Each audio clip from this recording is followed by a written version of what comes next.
উকিয়ায় ভয়াবহ অগ্নিকাণ্ডে ব্যবসায়ী নিহত। কক্সবাজারের উকিয়া সদর কাঁচাবাজারের ভয়াবহ অগ্নিকাণ্ডে দগ্ধ হয়ে মোহাম্মদ আলী নামে একজন ব্যবসায়ী নিহত ও ৩ জন আহত হয়েছে। সোমবার ১০ নভেম্বর বিকাল ৪টার দিকে এই অগ্নিকাণ্ডের ঘটনা ঘটে। খবর পেয়ে ফায়ার সার্ভিসের ৩টি ইউনিট ঘটনাস্থলে গিয়ে আগুন নিয়ন্ত্রণে কাজ করে।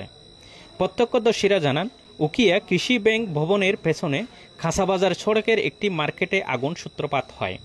মুহূর্তে আগুনের অগ্নিশিখা চারদিকে ছড়িয়ে পড়ে।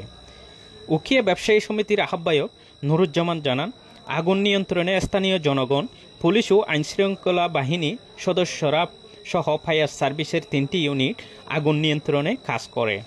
নিহত মোহাম্মদ আলী কাপড়ের ব্যবসায়ী ছিলেন। খবর পেয়ে উপজেলা নির্বাহী কর্মকর্তা মোহাম্মদ কামরুল হোসেন চৌধুরী ও সাবেক সংসদ সদস্য শাহজাহান চৌধুরী ঘটনাস্থল পরিদর্শন করেন। কোন জায়গায় অসতর্কতামূলক ভাবে এই দুর্ঘটনা ঘটেছে, মানুষকে আরো সজাগ হতে হবে।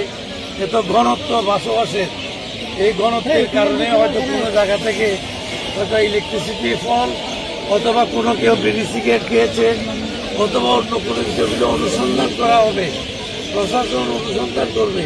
তবে আমি এই ধরনের অবস্থাকে আমি নিজেই মনে করছি যে আমরা অত্যন্ত আপনার এত ঘনবসতি নিয়ে আপনার বসবাস করা উচিত না।